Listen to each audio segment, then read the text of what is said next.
야고보서 1장 16절부터 18절까지.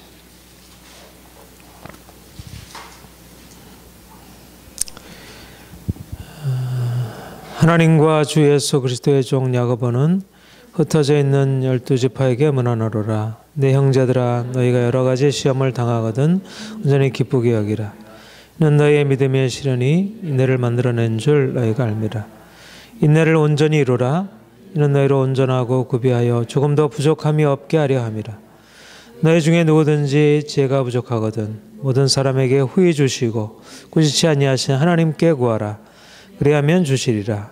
오직 믿음으로 구하고 조금 더 의심하지 말라. 의심하는 자는 마치 바람에 밀려 요동하는 바다 물길 같으니 그런 사람은 무엇이든지 주께 얻기를 생각하지 말라. 두 마음을 품어 모든 일에 정함이 없는 자로다.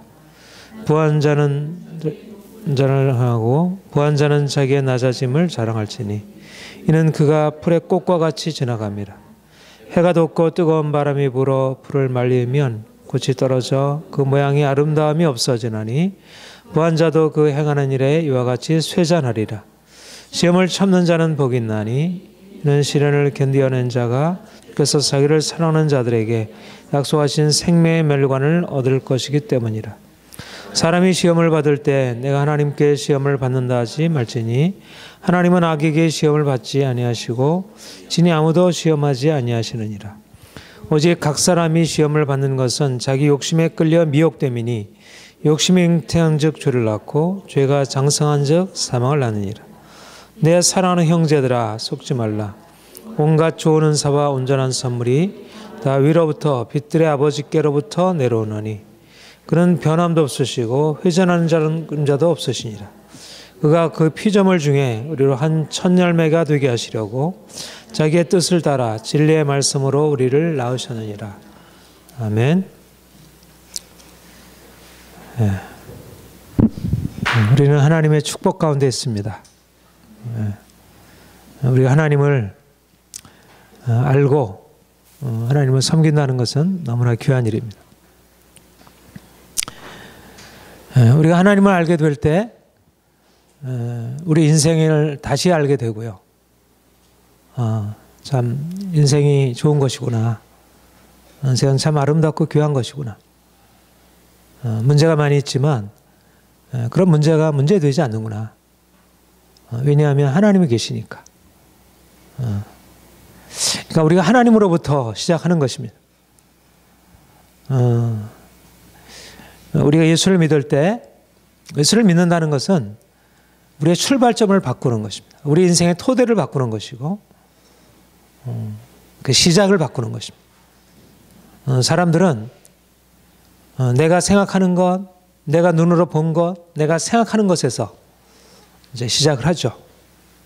그게 인생의 출발점이고, 그러니까 보지 못하면, 듣지 못하면, 생각하지 못하면 인생은 힘들고 문제로 가득 차 있는 것 같고, 근데 우리는 보고 듣고 생각하는 것에서부터 인생을 시작하는 것이 아니고 하나님이 말씀하시고 말씀하신 것을 믿음으로 말미암아 거기서 인생을 새로 시작하는 것입니다. 하나님이 자기를 사랑하는 자를 위해서 예비해 주신 모든 것은 눈으로 보지 못하고 귀로 듣지 못하고 마음으로 생각지 못했던 것 같으니라. 하나님이 이 모든 것을 성령으로 우리에게 계시하셨느니라. 하나님이 우리를 위해서 눈으로 보지 못하고 귀로 듣지 못하고 마음으로 생각지 못한 그런 놀라운 일들을 말씀하고 계시고 우리가 그것을 듣고 그가 우리에게 그것을 보여주시고 우리가 그것을 바라보고 눈으로 보는 것은 인생에 문제가 있고 또 여러 가지 너무 복잡하고 답답하고 인생이 그래 보이는데 우리가 눈을 들어 하늘을 바라보고 우리 하나님의 음성을 듣게 될 때 인생이 우리가 알고 있는 것처럼 그런 것이 아니라는 것을 우리가 보게 되고 알게 되고요. 그러니까 우리가 지금 금방 쭉 읽었던 우리 지난주에 했던 그런 말씀들을 보면 시험을 당하도 온전히 기쁘게 여기라.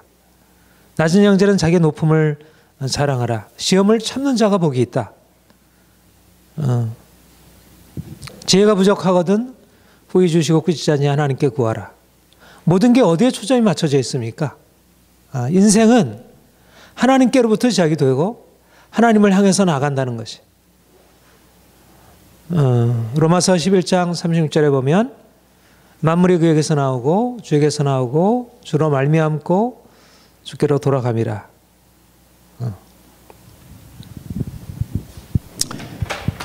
예. 만물이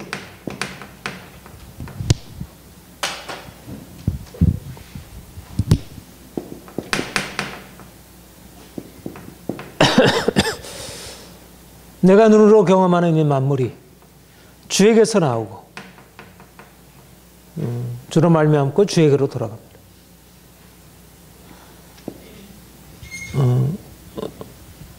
우리가 믿음으로 산다는 것은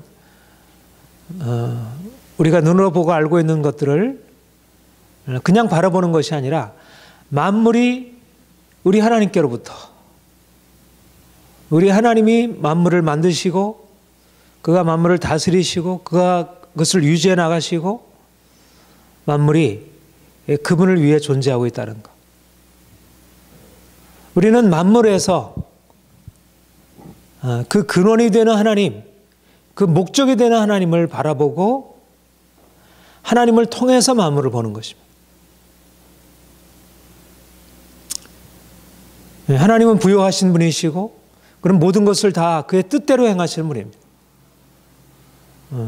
만물은 자연 법칙에 따라 움직이고 인간의 여러 가지 노력을 통해서 이러저러한 변화가 가능하지만 그러나 만물은 그 자체로 스스로 자존하는 것이 아니라 영원하신 하나님, 풀은 마르고 꽃은 떨어지되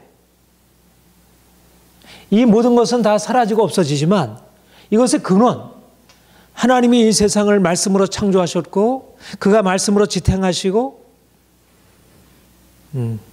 그래서 우리는 눈으로 보여지는 우리의 주어지는 현실이 어떻게 진행이 되느냐 이것이 우리에게 관심사가 아니고요. 우리에게 주어지는 것은 꽃이 피기도 하고 꽃이 지기도 하고 인생이 가난해지기도 하고 부하게 되기도 하고 인생에 문제가 생기기도 하고 인생이 잘 되기도 하고 근데 우리가 하나님을 알지 못한다면 만물의 근원 되시고 목적이 되신 영원하신 하나님을 바라보지 못한다면 우리의 주어지는 상황에 따라서 웃기도 하고 울기도 하고 기뻐하기도 하고 슬퍼하기도 하고 말하자면 우리의 주어진 상황이 우리를 붙들어 매고 그것에 의해서 지배받는 인생을 살아가게 되는 것이죠.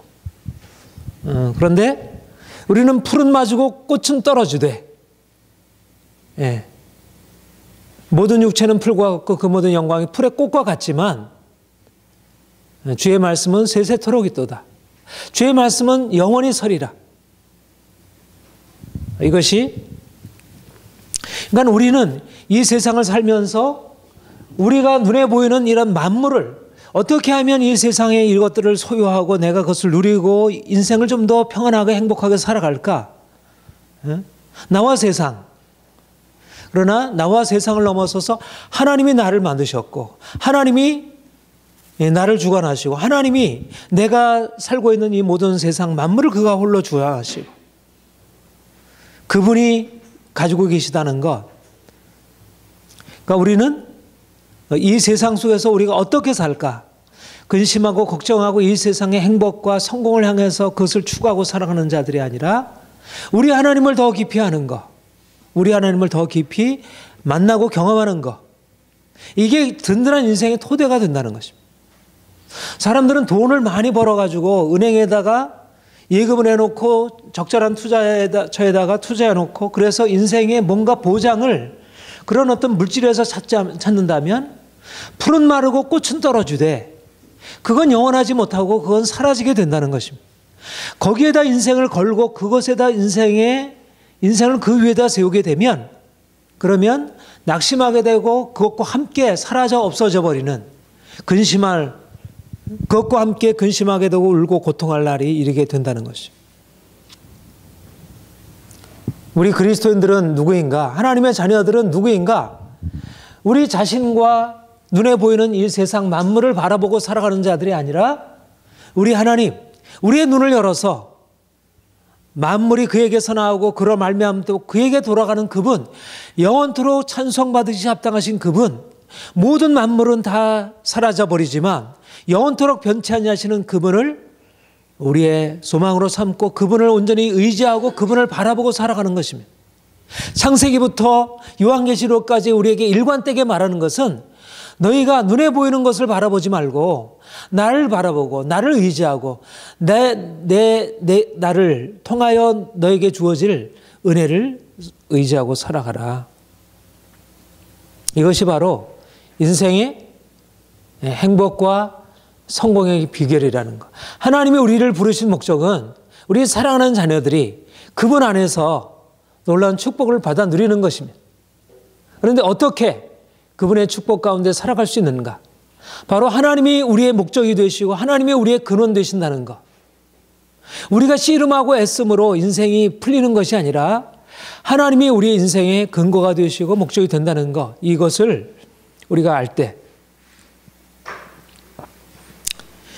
그래서 오늘 본문 16절, 내 사랑하는 형제들아 속지 말라.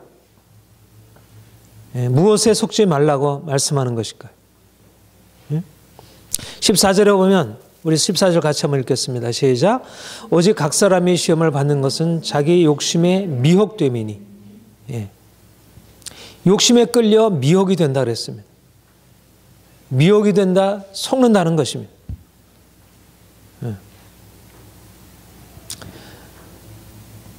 그러니까 무엇이 참이고 무엇이 거짓입니까? 우리가 눈에 보이는 것, 눈에 보이는 즐거운 것, 눈에 보이는 좋은 것, 눈에 보이는 행복한 것, 눈에 보이는 그럴듯해 보이는 것이 우리의 성공과 행복의 조건이 아니라는 것입니다. 하나님이 우리 눈에 보이는 모든 것을 만드셨고 그가 인생의 모든 것을 끌어가시고 조성하시는 분이지, 행복의 근원은 하나님이시지, 하나님을 섬기는 것이 인생의 진정한 행복이고 그것이 인생을 자유롭게 하는 것이지, 인생의 부가, 인생의 세상에서의 권력을 차지하고 많은 사람들로부터 그렇게 명예를 얻는 것이 인생의 진정한 성공이 아니라는 것입니다. 그런데 우리는 욕심에 이끌려 사단이 우리를 유혹하는 것에 속아 넘어가는 것입니다. 하와가 뱀의 유혹에 끌려서 보암직도 하고 먹음직도 하고 지혜롭게 할 만큼 탐스럽기도 한 선악을 알게 하는 나무의 열매를 먹게 되었듯이 욕심에 이끌려 미혹이 되므로, 오늘날도 많은 사람들이 돈에 대한 욕심, 부자가 되고자 하는 욕심, 좀 더 인생을 즐겁게 살고자 하는 그런 욕심 때문에 하나님의 인생의 근원이시고 하나님을 믿는 것, 하나님을 믿고 그분의 말씀을 따라 순종하는 것이 인생의 복인 것을 깨닫지 못하고 욕심에 이끌려 미혹이 되어 결국은 처음에는 자기가 원하는 욕심으로 말미암아 무엇인가 얻었다고 생각하고 자기가 부를 누리게 되었다고 생각하고 성공을 누리게 되었다고 기뻐하게 되었지만 결국은 그것이 욕심이 잉태한 즉 죄를 낳고 죄가 장사한 즉 사망을 낳느니라. 그것이 인생을 부욕해 하고 인생을 자유케 하고 인생을 넉넉하게 한 것이 아니고 결국 그로 말미암아 인생을 다 잃어버리게 되었다는 것. 슬피 울며 이를 갈미 있으리라. 사단은 우리 눈앞에 보이는 그럴듯한 것을 가지고 우리의 눈을 어둡게 하여 우리의 삶의 근원 대신 하나님을 바라보지 못하게 하고 뭔가 눈앞에 보이는 보암직도 하고 먹음직도 하고 지혜롭게 할 만큼 탐스럽기도 한 그런 선악을 알게 하는 나무의 열매를 따먹게 하고 그것을 나누게 하고,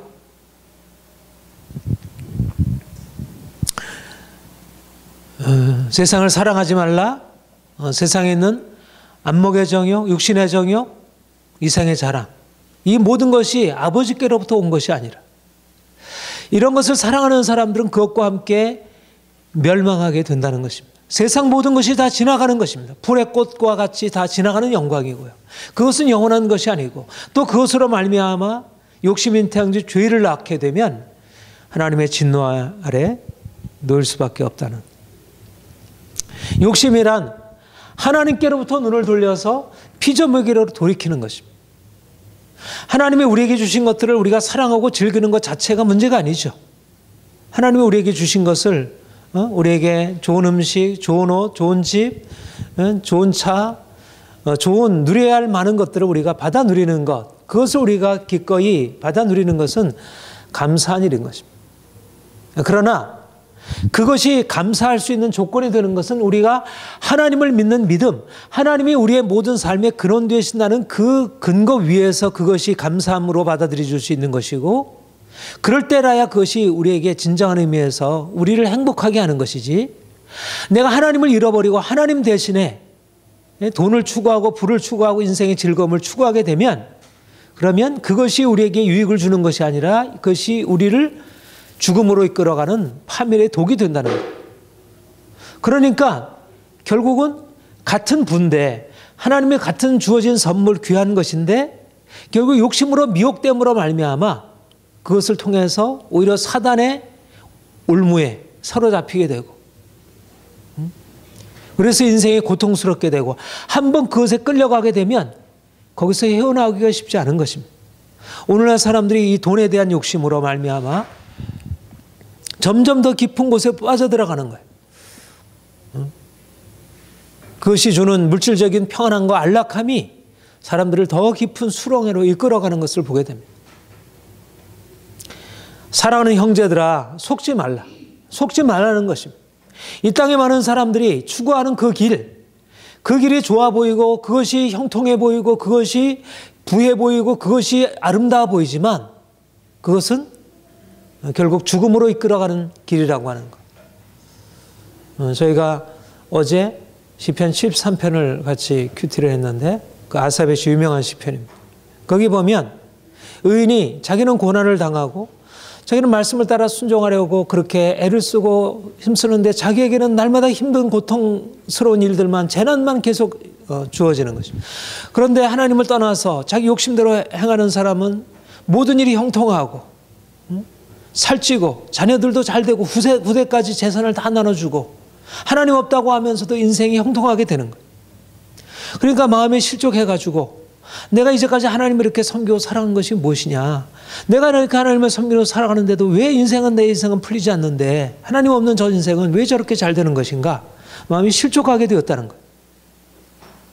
그런데 그가 하나님의 성소에 들어가게 되었을 때 그가 얼마나 무지한 것으로 그가 넘어질 뻔했는지, 하나님의 성소에 들어갔을 때 그 형통하고 부요하고 인생의 모든 것을 누리는 그가 결국 어떻게 졸지에 패망에 이르게 되었는지를 그가 보게 된 것입니다.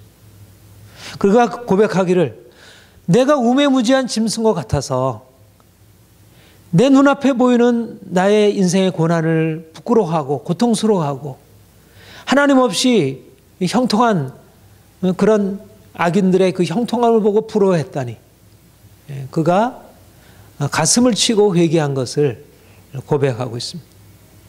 중요한 것은 눈앞에 보이는 것들, 많은 사람들의 형통함을 바라보게 되면 욕심에 끌려 자꾸 미혹이 되는 거예요.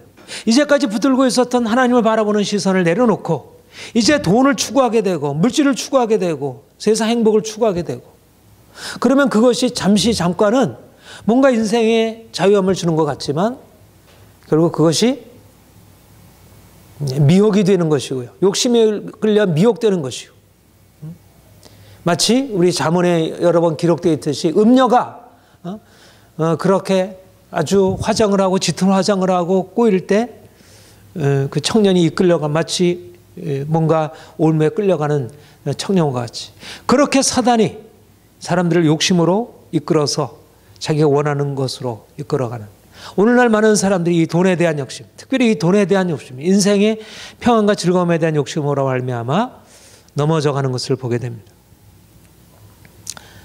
하나님의 진리는 사람이 떡으로만 사는 것이 아니요 오직 하나님의 입으로 나오는 모든 말씀으로 사는 것이라. 무엇이 진정한 행복인가? 앞에서 거듭 얘기하는 대로 시련을 참는 자가 복이 있나니, 그걸 통해서 삶의 근원이 무엇을 먹을까 마실까 떡에 있는 것이 아니라, 내가 부욕한 내 인생에 있는 것이 아니라 하나님, 여호와의 입으로 나오는 모든 말씀으로 하나님이 인생의 복의 근원이시고 하나님을 내가 믿고 아는 것이 인생의 진정한 행복이라는 것을 아는 사람, 말하자면 광야의 시련을 통해서 주님을 만나서 인생의 관점이 변화되고 만물의 근원이시고 만물의 목적 되신 오직 그분과 함께 살아가는 인생, 그것이 진정한 축복이라는 것입니다. 저는 우리 모두가 하나님의 축복 가운데 물질적인 축복, 명예의 축복, 권력, 모든 것들을 다 누리기를 원한다고 믿습니다. 하나님이 우리를 그렇게 인도하시리라 생각합니다. 그러나 그 무엇보다도 더 중요한 것은 우리가 하나님을 아는 것, 욕심에 이끌려 미혹되지 아니하고 만물의 근원 되시고 목적 되시고 모든 부요함의 근원 되시는 하나님을 아는 것. 우리는 애쓰고 힘써서 이런 것들을 누리는 사람들이 아니고 하나님, 우리의 모든 것의 근원 되신 그분으로부터 인생의 체험을 받아서 한량없는 축복, 측량할 수 없는 하나님의 은혜 안에서 살아가는 사람들입니다. 우리가 알고 있는 그런 많은 사람들이 추구하는 삶을 통한 그러한 삶에서 얻는 행복이 아니라 우리가 돈 없이 값 없이 포도주와 젖을 주께서 우리에게 주어주시는 바 그 은혜를 받아 누리고 사는 인생을 살게 되는 것입니다. 여러분, 우리는 지혜가 무엇입니까? 하나님을 아는 게 지혜이고 하나님이 모든 것이라는 것을 아는 것이 지혜입니다. 그러니까 우리가 인생에 있어서 내가 지금 어떤 형편에 처해 있느냐, 그것은 사실상 문제가 되지 않습니다. 내가 가난하든 부하든 내가 지금 형통하든 문제가 있든 그 자체는 문제가 되지 않습니다.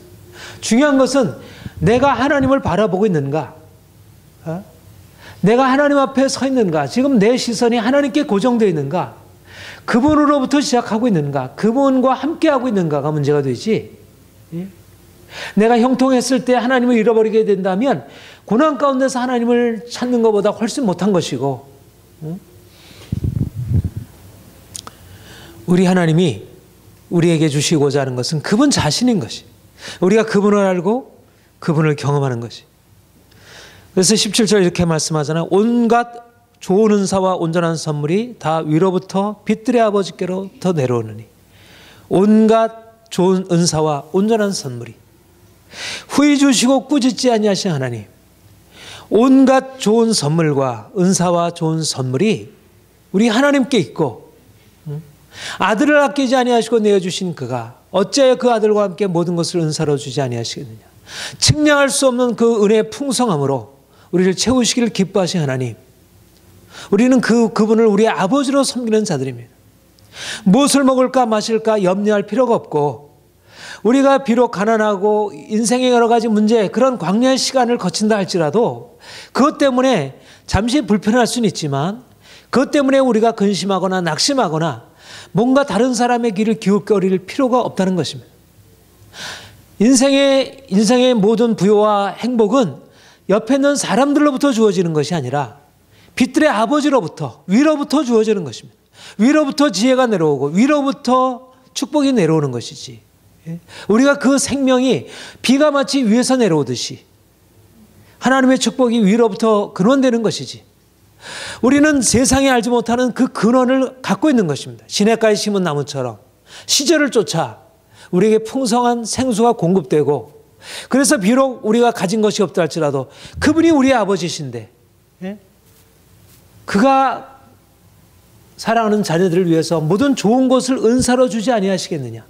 거듭거듭 우리에게 말씀하는 것은 나는 너의 아버지다, 너는 나의 자녀다, 내가 너와 함께하고 너를 위해서 모든 좋은 축복을 예비해 놓았다. 내게 구하라, 내게 구하라는 것입니다. 사람들에게 구하고 내가 무엇인가 스스로 애쓰는 것이 아니라 내게 구하라. 그리하면 너희가 좋은 것을 먹을 것이고 기름진 것으로 즐거움을 얻을 것이냐. 어떻게 보면 하나님께서 우리에게 말씀하는 것들은 우리의 현실적인 경험과 너무나 동떨어진 것 같고, 우리가 무엇인가 찾아 구해야 될 것 같고, 우리가 무엇인가 애써서 벌어야 될 것 같고, 그런데 주님이 우리에게 말씀하는 것은 내게 구하라, 내가 채워주리라. 이것이 하나님이 우리가 하나님과 우리 아버지 하나님, 빛들의 아버지, 모든 좋은 은사와 선물을 우리에게 채우시는 그 하나님, 그 하나님과 관계 속에서 살아가는 비결인 것입니다. 그러니까 우리가 믿음으로 사는 것이지, 우리가 가지고 있는 우리의 애씀으로, 우리의 행위로 살아가는 것이 아니라 우리의 생명은 믿음, 하나님을 믿는 믿음. 무화과나무 잎이 마르고 포도나무 열매 그치고 감람나무 소출이 없어도 우리의 양이 소가 없고 외양간에 소가 없고 우리의 양이 없을지라도 우리 하나님이 우리의 근원 되셔서 우리의 모든 필요를 채워주시고 우리를 친히 인도하신다는 것. 우리가 이 믿음으로 행하게 될 때 그것이 하나님의 지혜이고 어떻게 보면 그것이 의심해야 할 사실이잖아요. 아무것도 없는데 그것이 마치 속는 것 같아 보이는 거예요. 당장 눈앞에 보이는 거, 이건 네가 취하면 네가 행복하게 살 수 있어. 이 말이 진리 같고, 내가 너에게 줄 테니까 그냥 나에게 와서 구해. 내가 너에게 모든 것을 줄게. 이 말이 거짓과 같은 거예요. 그래서 우리는 쉽게 우리의 욕심에 이끌려 세상 길로 나아가기 쉬운 것입니다. 빛들의 아버지께로부터 공급된다는 사실, 후히 주시고 꾸짖지 않으시는 우리 아버지가 우리와 함께 하신다는 사실을 우리가 믿음으로 붙들기가 쉽지 않은 거예요. 눈앞에 보이는 현실이 우리를 계속해서 우리의 눈앞에 보이는 것을 따라서 반응하도록 만들지 하나님의 말씀에 따라 반응하도록 놔버려 두질 않는 거예요. 그러니까 참 우리가 이런 어떤 우리의 돌이킴이 쉽지가 않습니다. 우리의 생각이 전환이 쉽지가 않아요. 눈앞에 무엇인가 있으면 우리가 안심하고 거기에 대해서 만족해하고, 그리고 무엇이 없으면 염려하고 불안해하고 두려워하고, 그래서 뭔가 그것을 또 애써서 그것을 마련하려고 애쓰고 있고.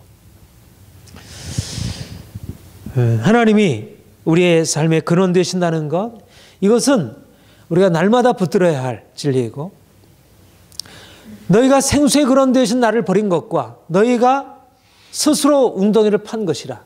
그 웅덩이는 아무런 물도 저충하지 못할 웅덩이라. 예레미야서에서 그렇게 말씀하고 있죠.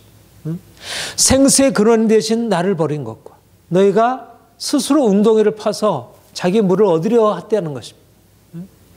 그 물은 먹을 물이 아닌데 스스로 웅덩이를 파고 있는 거예요. 인생의 노력이 그런 것입니다.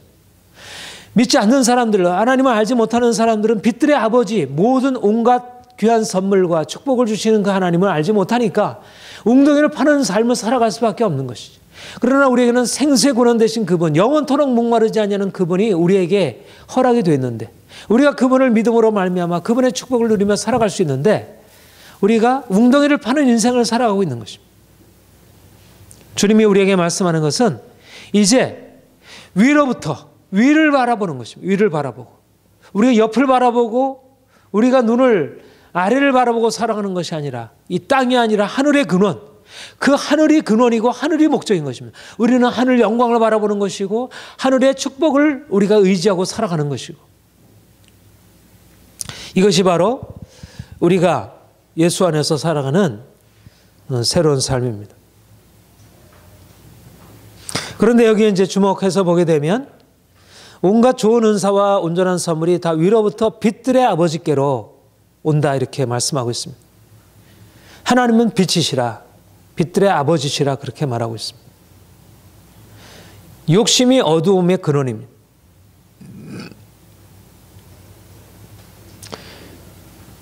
그러니까 우리의 욕심이 미혹을 받는다는 것은 하나님의 빛을 우리에게 가린, 세상 신이 믿지 않는 자들의 마음을 혼미케 하여 욕심의 눈을 가리고 빛을 가리게 되어서 복의 근원이신 하나님께로부터 차단되는 것입니다. 그 빛이 우리에게 내려올 때 하나님의 부요가 우리에게 채워지는데, 세상 지혜와 하나님의 지혜의 차이는 뭐냐면, 세상 지혜는 내가 스스로 욕심을 가지고 만물을 추구하게 되면 만물을 내가 소유할 수 있으리라. 오늘날 많은 사람들의 성공의 비결, 이러저러한 성공의 비결들을 다 얘기를 하면, 물론 그것이 다 뭐 잘못됐다는 얘기는 아니지만, 그러나 근원적으로 하나님을 전제하지 않는 모든 추구들은 다 욕심이라 할 수 있습니다. 그것이 그 자체로 나름대로 지혜로운 것이 그 안에 있지만, 그러나 하나님을 전제, 위로부터 내려오는, 위로부터 주어지는 그 빛이 아닌 것들은 다 어둠이 있고요, 그것은 다 욕심의 추구일 수밖에 없는 것입니다. 하나님은 우리에게 이제 위로부터 그 빛으로 말미암아, 우리 야고보서 3장 15절 한번 보십시다.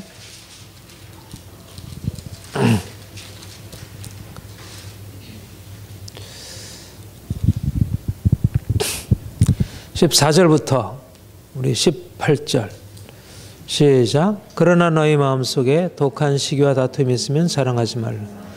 진리를 거슬러 거짓말하지 말라. 이런 지혜는 위로부터 내려온 것이 아니요 땅 위의 것이요 정욕의 것이요 귀신의 것이니 시기와 다툼이 있는 곳에는 혼란과 모든 악한 일이 있습니다. 오직 위로부터 난 지혜는 첫째 성결하고 다음에 화평하고 관용하고 양순하며 긍휼과 선한 열매가 가득하고 편견과 거짓이 없나니 화평하는 자들은 화평으로 심어 의의 열매를 거두니라. 예.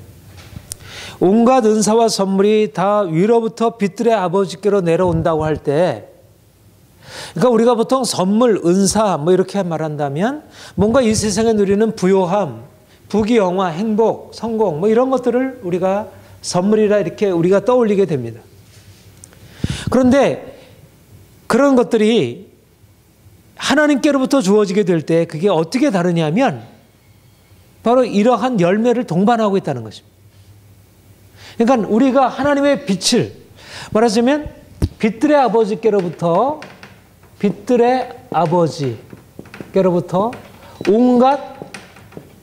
온갖 선물, 은사, 좋은 선물과 은사들이 부어지게 되는데, 그러니까 우리가 누리게 되는 말하자면 우리가 부요함, 존귀, 우리의 권세, 세상에서 행복, 즐거움들, 이 모든 것들이 다 하나님이 주시는 선물 안에 포함되어 있는 것이라 할 수 있겠습니다. 그런데 그것이 어디에부터 비롯된 거냐면 이 빛들의 아버지께로부터 위로부터 주어질 때 그 위는 어떤 것이냐면 빛, 영원한 빛, 빛이신 하나님.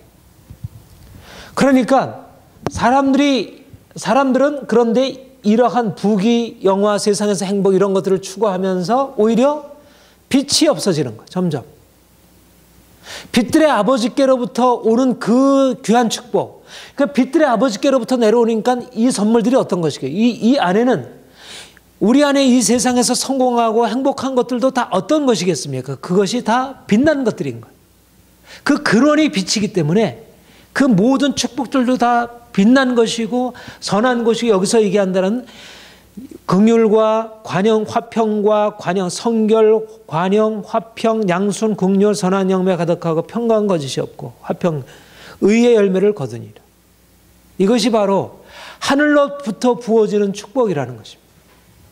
우리가 기대하는 축복은 단지 우리가 돈이 많아져가지고 물질적으로 부욕해 되고 많은 사람들이 우리를 인정해주고 그렇게 해서 세상 사람들로부터 칭찬을 받는 그런 개념이 아니고, 오히려 우리가 가지고 있는 이런 세상 욕심, 세상적인 어떤 그런 시기와 다툼과 분냄과 정욕과 이런 모든 것들, 이 모든 어두움이 사라지고, 그러니까 이런 선물들이 누려지려면 어떻게 돼요? 이것을 가로막고 있는 게 뭐예요? 욕심이 가로막고 있는 거예요. 욕심, 시기, 다툼, 이런 것들이 빛들의 아버지께로 오는 선물을 가로막고 있는 거예요. 그러니까 빛들의 아버지께로부터 이런 선물들이 내려오려면 이런 것들이 깨뜨려지고 이런 것이 아닌 진정한 우리의 거룩함과 깨끗함과 의로운 것을 바탕으로 해서 주어지는 선물. 우리가 지난번에 세상 지혜와 하나님의 지혜의 차이에 대해서 너희가 지혜가 부족하거든 후히 주시고 꾸짖지 아니하는 하나님께 구하라. 그 지혜라고 하는 것 안에는 부귀영화가 다 내포되어 있는 것이지만, 그러나 그 지혜는 어떤 지혜냐면 이런 지혜, 욕심과 시기와 다툼의 이런 지혜가 아닌 하나님께로부터 내려온 성결하고 화평하고 양순하고 관용하고, 그러니까는 속지 말라는 것입니다. 근본적으로 다른 차원의 것이 있다는 거예요. 눈에 보이기에는 다 똑같은 돈과 같고 똑같은 부여 같고 똑같은 권세 자리에 이르는 것 같아도 같은 게 아닌 것입니다. 하나님께로부터 온 것과 세상으로부터 난 것은 같은 게 아닌 것이. 똑같은 돈이어도, 똑같은 집이어도, 하나님께로부터 난 것과 하나님께로부터 나지 아니한 세상으로부터 근원한 것은 같지 않다는 것입니다. 사단은 오늘날 많은 사람들에게 마치 사단이 예수님을 유혹했듯이 내가 나에게 절하면 이 모든 부귀영화를 다 주리라. 그런 방식으로 오늘날 많은 사람들에게 이러저러한 방식으로 꾀이면서 하나님을 떠나서 욕심을 추구하게 하고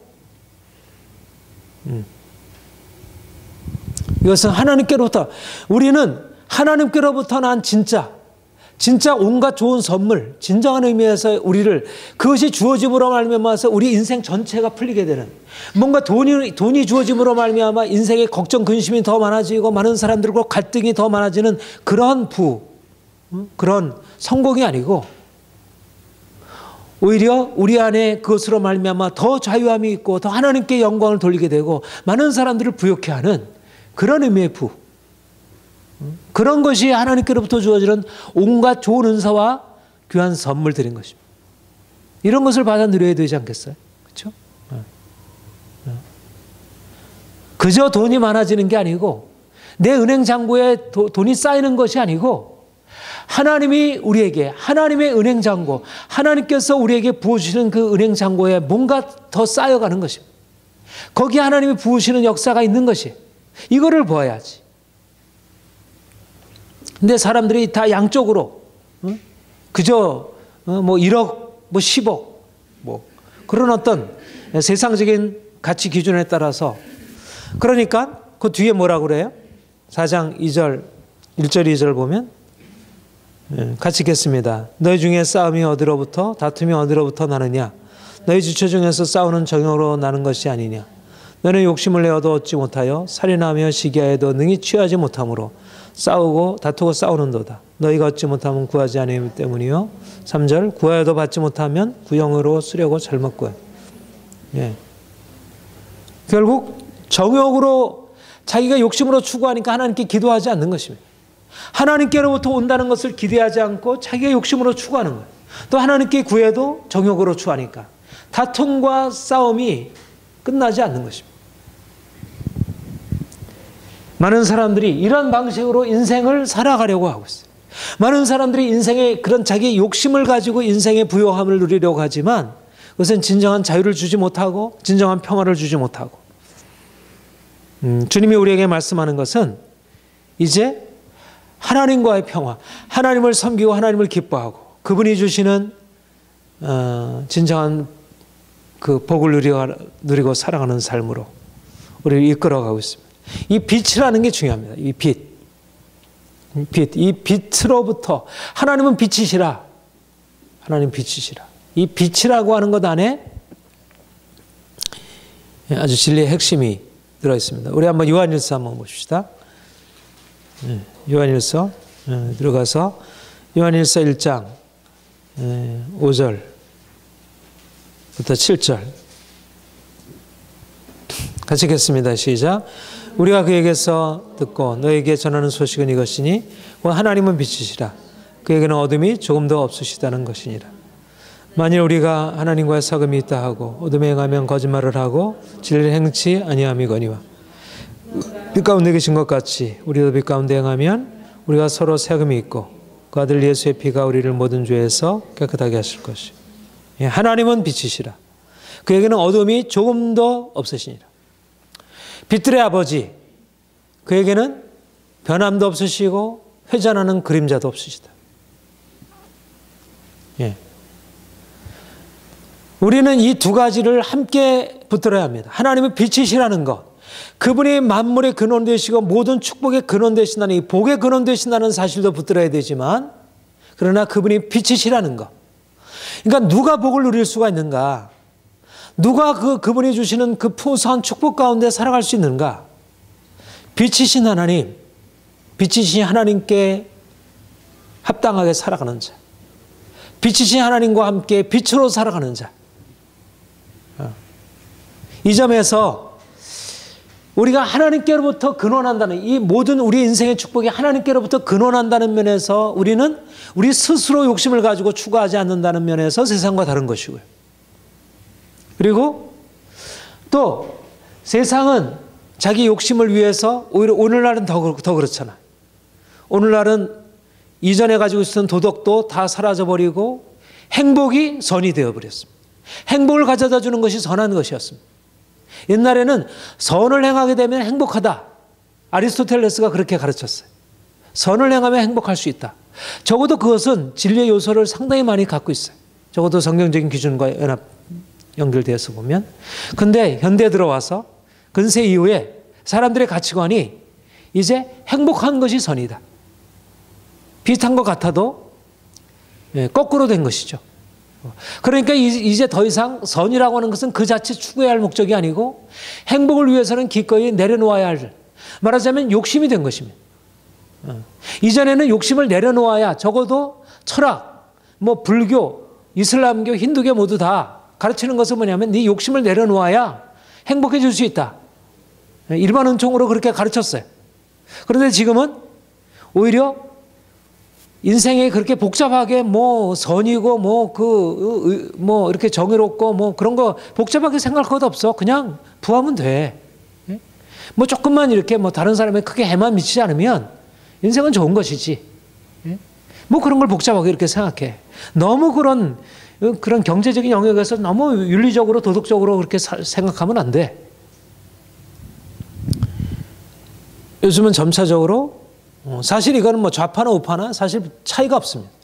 좌파든 우파든 다 동일하게 도덕이라고 하는 것은 물론 인생을 질서를 세우려고 하니까 그게 다 전혀 다 배제할 수는 없지만 그러나 지금은 행복이라고 하는 것이 최고의 가치가 되어버렸어요. 그러니까는 이제 결국은 욕심으로 세상 이런 보여지는 행복과 성공을 추구하는 것이 일반 사람들의 보편적인 논리가 되어버린 거예요. 그러니까 빛이라고 하는 것을 추구하기 위해서 고통을 지불해야 한다는 것을 인정하지 않아요. 뭔가 내가 깨끗해지고 의롭고 성결해지기 위해서 내가 고통을 지불해야 그래야지 궁극적으로 보다 가치 있는 인생이 열려지게 되고 그때야 진정한 성공이 열려진다는 그러한 보다 좀 더 깊은 진리, 적어도 인생의 모든 사람들이 이전에까지 보편적으로 인정해왔던 진리가 사라져버린 것입니다. 오늘날의 철학적인 지혜는 빛과 우리 인생의 행복은 상관이 없는 것으로 행복한 것이 빛인 것이. 근데 성경은 우리에게 말하기를 위로부터 빛들의 아버지께로부터 온전한 선물이 내려온다는 거예요. 말하자면 인생이 빛 가운데 거하지 않으면 어둠 가운데 있으면 하나님의 빛이 주어지지 않고 하나님의 빛이 없어지게 되면 우리는 캄캄한 흑암으로 행하게 되고 고통 가운데 행하게 되는 거지. 사망의 음침한 골짜기를 달릴 수밖에 없다는 거예요. 그러니까 사단은 우리를 욕심으로 미혹해서 결국 영적인 어둠에 들어가게 하고 그래서 결국 우리가 누려야 할 진정한 행복, 정신적인 육체적인 행복과 자유함을 다 빼앗아 가는 것입니다. 이것이 사단의 전략이고 오늘날 너무나 많은 사람들이 이 전략에 하나씩 영혼을 팔고 있는 거예요.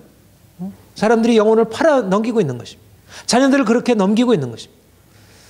중요한 것은 빛들의 아버지께로부터 오는 것이지 온갖 좋은 선물과 은사와 좋은 선물이 빛들의 아버지께로부터 오는 것이지 사람으로부터 오는 게 아니고 과학으로부터 오는 게 아니고 인생의 욕심으로부터 오는 게 아니라는 것입니다. 그러니까 이런 의미에서 우리는 이 세상의 길과 같이 가서는 안 된다는 것. 우리는 하나님께서 주시는 부요함을 기대해야 하는 것이고요.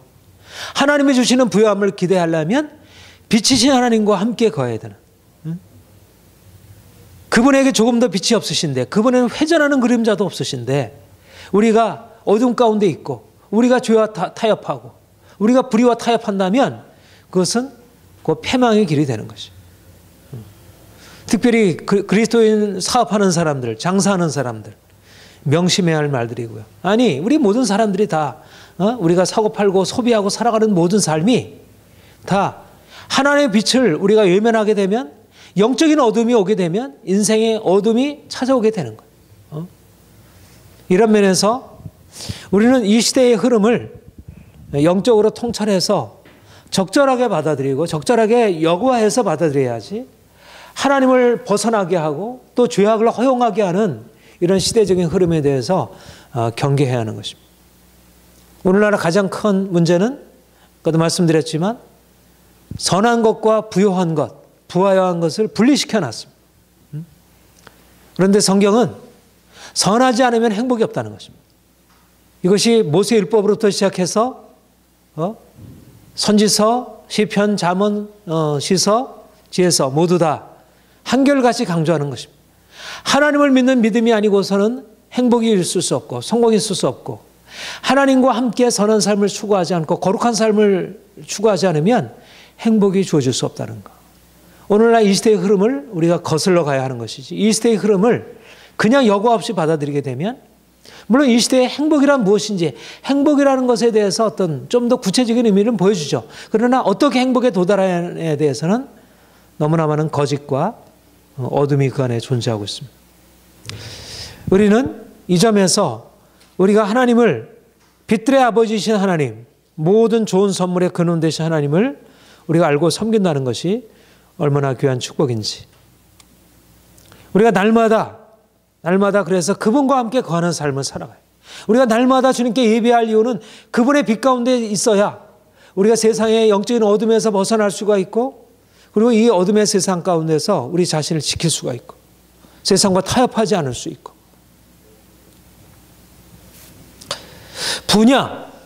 부냐 선한 것이냐, 부냐 의로운 것이냐를 선택하라고 하면 부를 기꺼이 희생시키고 의를 선택해야 합니다.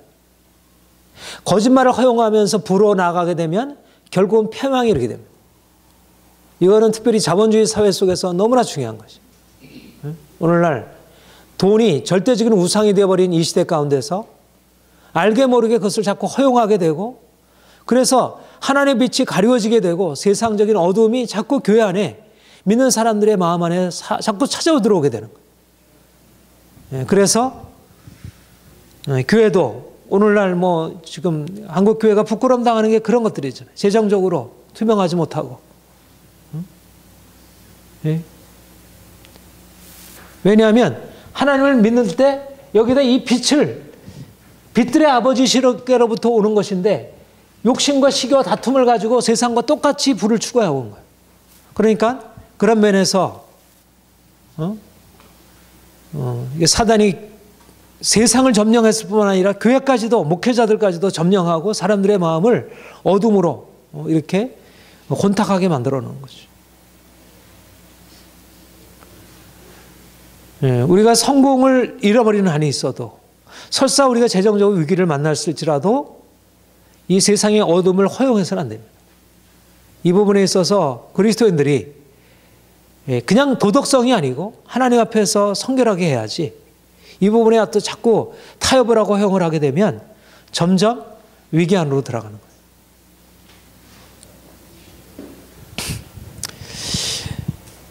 거예요. 그 18절 우리 같이 읽겠습니다. 시작. 그가 그 피조물 중에 우리로 한 첫 열매가 되게 하시려고 자기의 뜻을 따라 진리의 말씀으로 우리를 낳으셨느니라.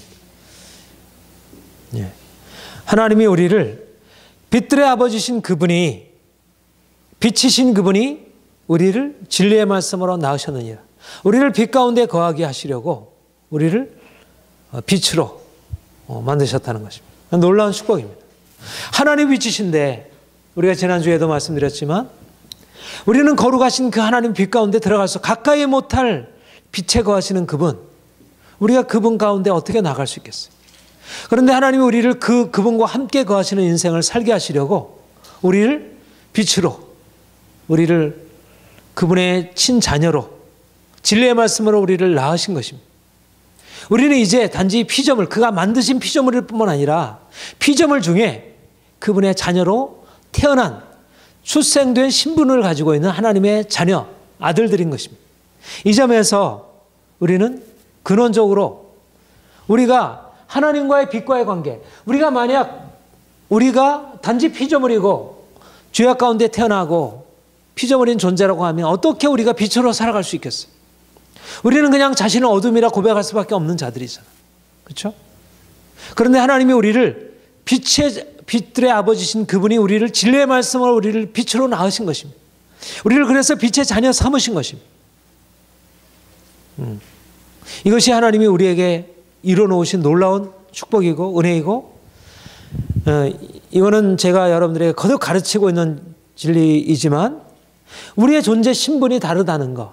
우리는 욕심에 이끌려 살아가는 아담과 하와는 육체로 지음받아서 욕심에 이끌려서 결국은 죽음에 이르게 되었지만 우리는 예수 그리스도와 함께 그 죽음으로부터 시작해서 부활 생명으로부터 다시 태어난 예수 그리스도와 함께 다시 태어남을 받은 거듭남을 받은 그런 사람들이고 이제는 더 이상 아담과 하와 같은 욕심에 이끌려가는 그래서 불순종의 삶을 살아가는 존재가 아니라 이제는 진리의 말씀으로 거듭나서 순종하며 살아가는 존재로 거듭나게 된 것입니다. 이것이 하나님이 우리를 향해서 행하신 놀라운 기적이고요. 예, 베드로전서 1장 한번 봅시다.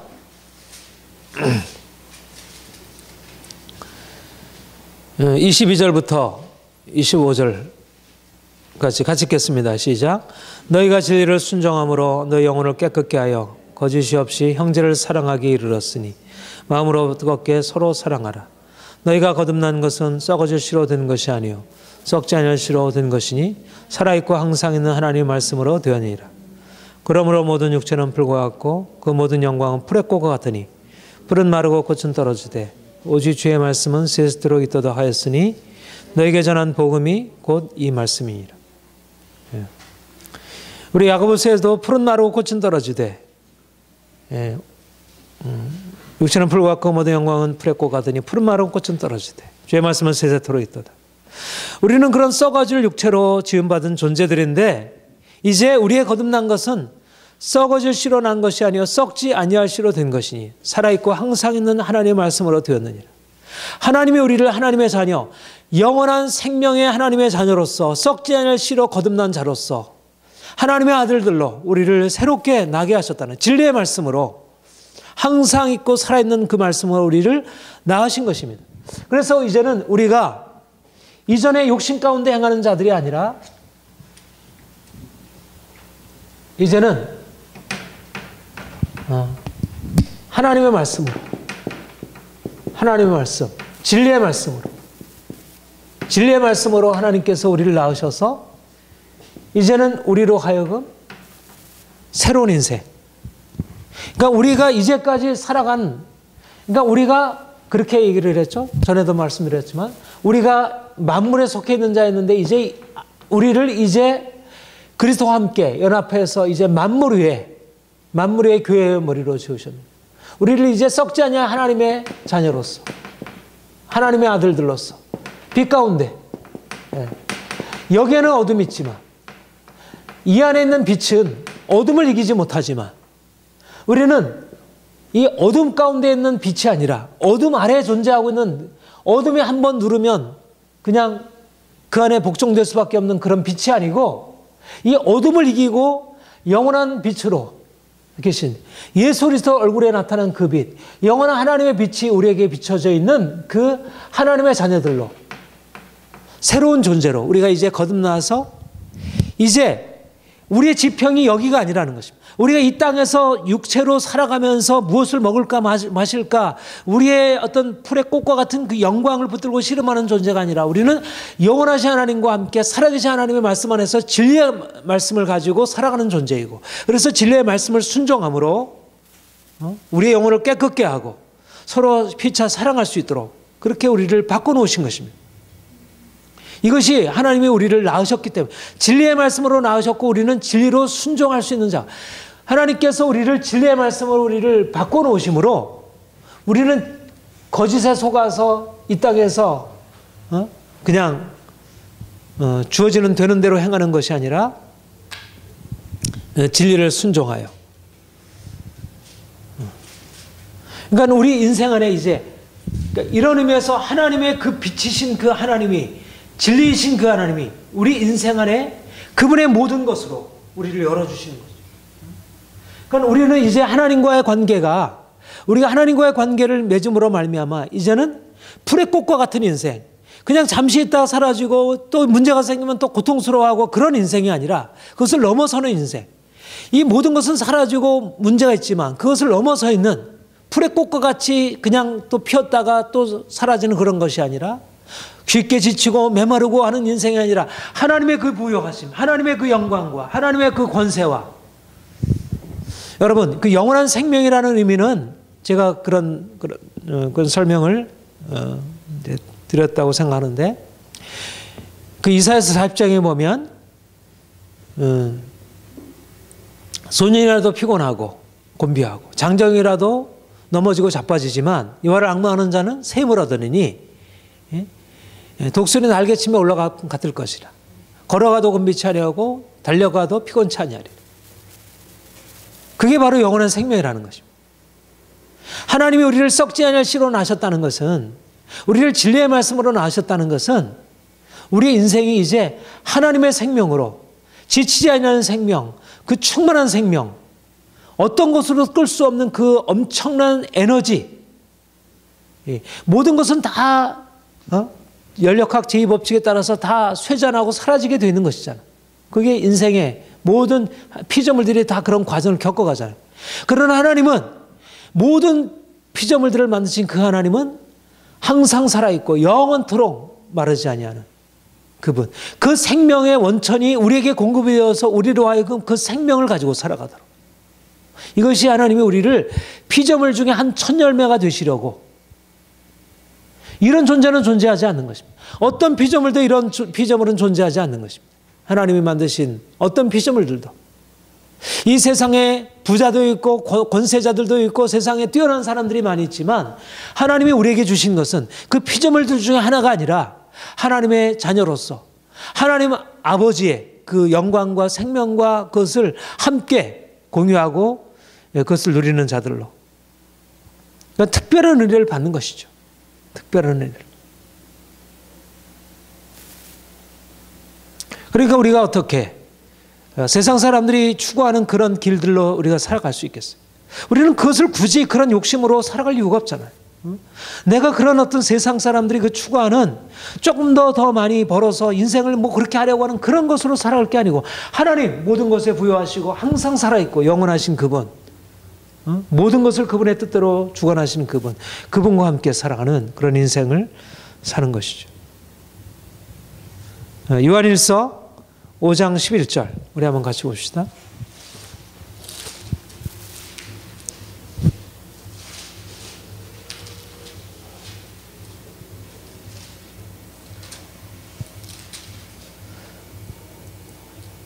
같이 읽겠습니다. 시작. 또 증거는 이것이니 하나님이 우리에게 영생을 주신 것과 이 생명이 그 아들 안에 있는 것이라.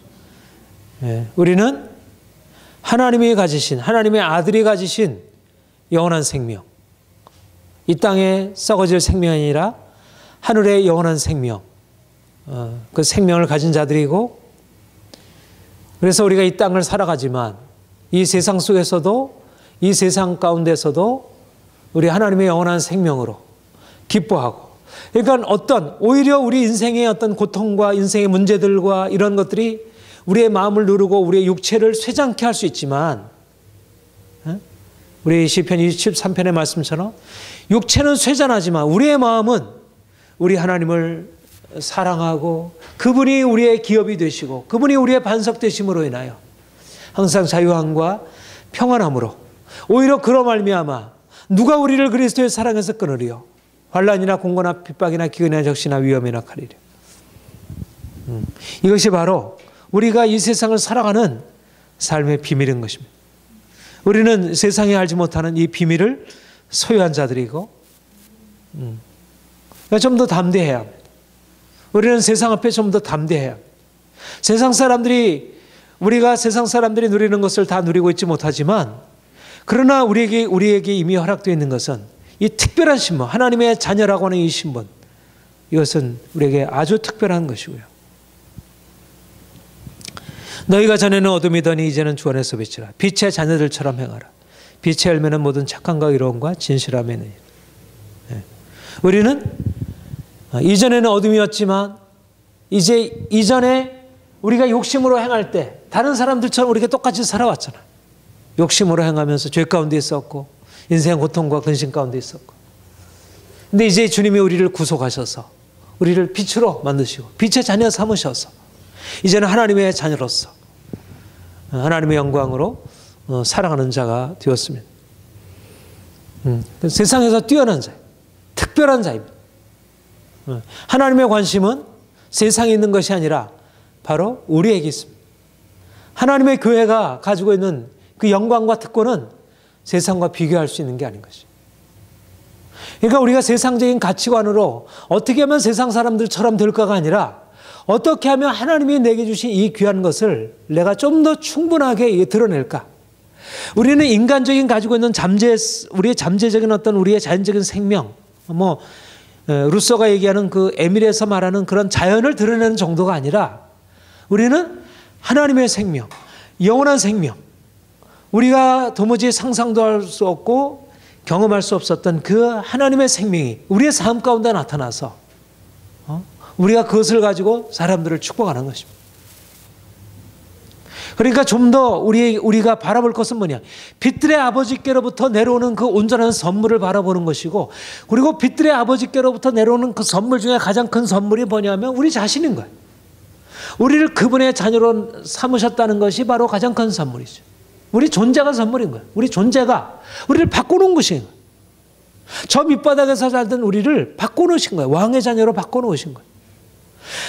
내가 가지고 있는 돈이나 내가 가지고 있는 부나 내가 가지고 있는 이 모든 것들이 나를 근심케 할 이유가 될 수 없다는 것이에요. 왜냐하면 내 존재 자체가 하나님의 선물이니까. 나를 빛의 자녀 삼으셨으니까.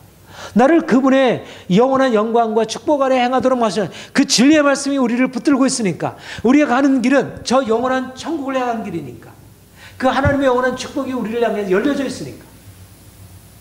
세상에서 우리에게 둘러싸이는 모든 것들은 다 이런 의미에서 우리에게 향한 축복인 것입니다.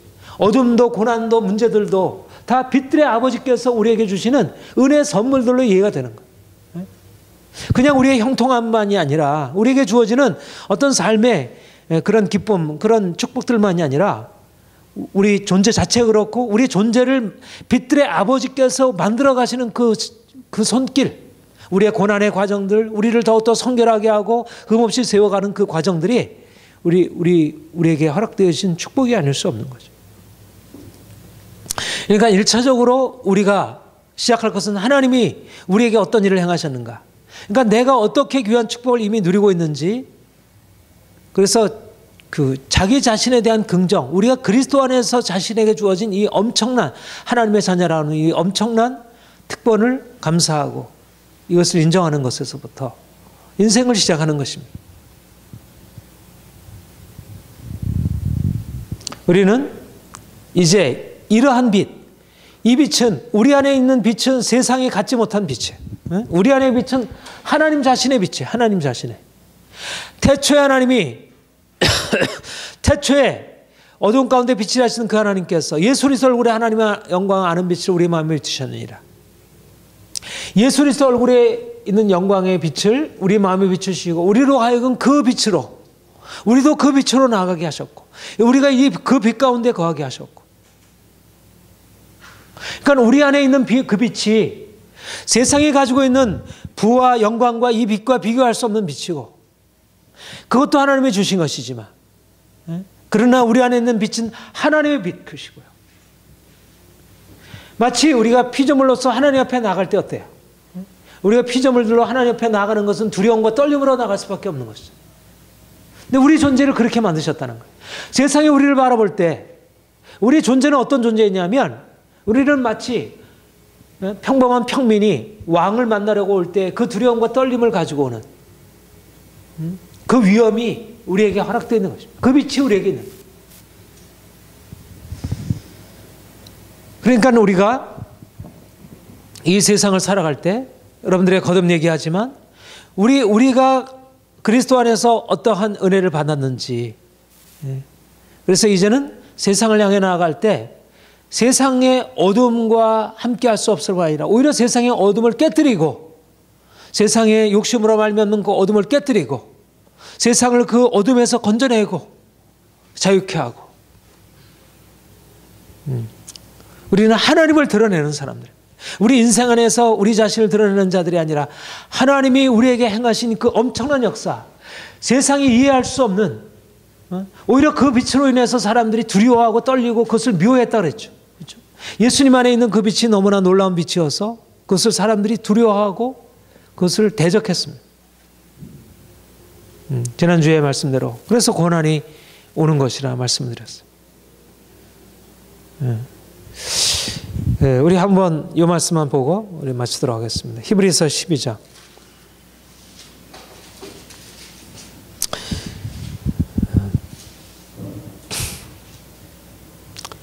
25절부터 29절 한번 같이 읽어보겠습니다. 시작. 너는 삼가 말씀하신 일을 거역하지 말라. 땅에서 경고하신 일을 거역한 그들이 피하지 못하였거든. 하물며 하늘로부터 경고하신 일을 배반하는 우리일까 보냐. 그때는 그 소리가 땅을 진동하였거니와 이제는 약속하여 이르시되 내가 또 한 번 땅만 아니라 하늘도 진동하리라 하셨느니라. 이 또 한 번이라 하심은 진동하지 아니하는 것을 영존하게 하기 위하여 진동할 것들 곧 만드신 것들이 변동될 것을 나타내심이라. 그럼 우리가 흔들리지 않는 나라를 받았은즉 은혜를 받자. 이로 말미암아 경건함과 두려움으로 하나님을 기쁘게 섬길지니 우리 하나님은 소멸하는 분이시라. 이것이 바로 온갖 귀한 선물, 온갖 은사와 좋은 선물, 빛들의 아버지께로부터 내려올 선물의 그 궁극적인 내용이라 그렇게 여겨지고요. 하나님 자신인 것입니다. 그러니까 하나님이 주시는 선물은 하나님 자신인 거예요. 그런데 그 하나님 자신이 어때요? 하나님을 경건함과 두려움으로 기쁘게 섬길지 하나님은 소멸하는 분이라. 우리가 하나님의 선물을 받아 누린다는 것은 이런 이중적인 의미를 가지고 있는 거예요. 그분은 소멸하는 불로 우리에게 다가오셔서 빛으로 우리에게 임하여 계신 거예요. 우리가 빛으로 산다는 것, 우리가 빛들의 아버지께로부터 온갖 좋은 선물 받는다는 것은 소멸하는 불, 소멸하는 불과 함께 거한다는 것이고,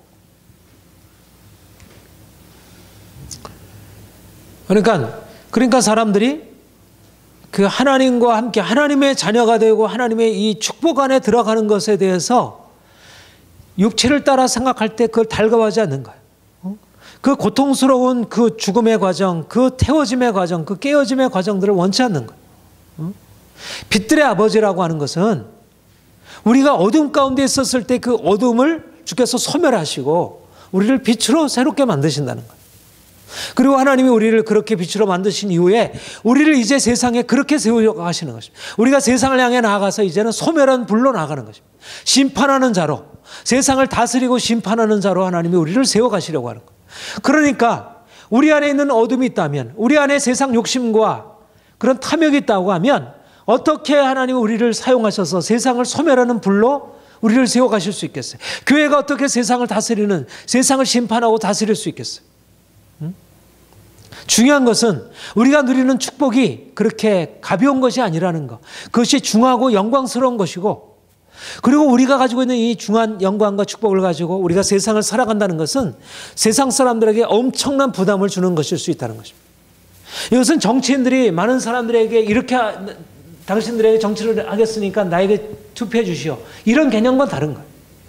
우리는 세상에서 그런 영광을 소망하며 나아가는 자들이 아니라 오히려 세상을 두렵게 하고 그러면서 세상을 변화시키고 세상을 자유케 할 자들로 주께서 우리를 부르신 것입니다. 이것이 바로 만물 중에 우리를 첫 열매로, 우리 한 것만 더 볼까요? 만물 중에 피조물 중에서 하나님이 우리를 첫 열매로 세우셨다, 그렇게 말씀하죠. 로마서 8장. 우리를 만물 중에서, 피조물들 중에서 첫 피조물로, 첫 열매로 진리의 말씀으로 낳으셨습니다.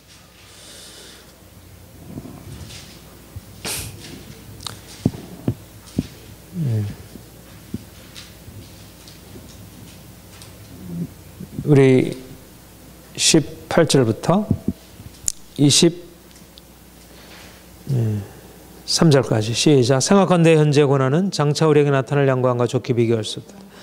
피조물이 고대하는 바는 하나님의 아들들이 나타나는 것이니 피조물들이 허무한데 굴복하는 것은 자기 뜻이 아니요 오직 굴복하게 하신 이로 말미암음이라. 그 바라는 것은 피조물들도 썩어짐의 종루탄 데서 해방되어 하나님의 자녀들의 영광의 자유에 이르는 것이라.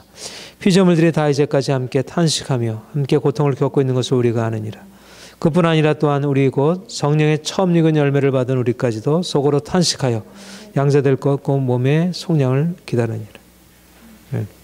하나님이 성령의 처음 익은 열매를 받은 우리, 특별하게 피조물들 중에서 썩어짐의 종으로 사는 피조물 중에서 우리를 양자로 하나님의 영광에 참여하는 양자로 우리를 첫 피조물로 첫 자녀들로 우리를 세우셔서 우리로 하여금 이제 이 하나님의 영광을 선포하고 우리 온 땅에 하나님의 영광의 자유가 어떤 것이냐 하나님의 자녀들의 영광의 자유를 통해서 만물들로 하여금 하나님의 영광을 바라볼 수 있게 하도록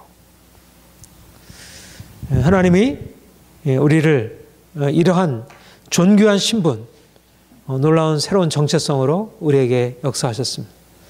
우리는 세상에 살고 있지만 세상 사람들과 같은 신분들이 아니고 같은 정체성으로 살아가는 사람들이 아닙니다. 우리는 하나님의 자녀의 고귀한 씨앗을 가지고 있는 사람들이고 그래서 세상에 알지 못하는 그런 비밀들을 우리가 매일매일 누리고 그것을 드러내며 살아야 할 것입니다. 오늘날 많은 사람들이 하나님의 자녀로서 누리는 이 귀한 축복을 제대로 깨닫지 못하고 너무나 세상에 속한 삶을 살아가고 있습니다. 우리가 오늘날 이 시대 가운데서 빛들의 아버지신 그분으로부터 부어주시는 온갖 귀한 은사, 좋은 선물 날마다 받아 누리고 그래서 하나님을 찬양하고 우리가 다음 주 이제 감사주일로 예배드리는데 정말 하나님이 우리에게 주신 그 귀한 은사들 우리의 영적인 축복, 육적인 축복, 우리의 삶의 모든 과거와 현재와 미래에 주어지는 그 모든 귀한 것들 하나님께 감사하고 또 하나님이 행하실 것들 기대하고 그리고 이것을 가지고 또 하나님 섬기고 또 세상을 섬기고 얼마나 귀한 일인지 모르겠습니다.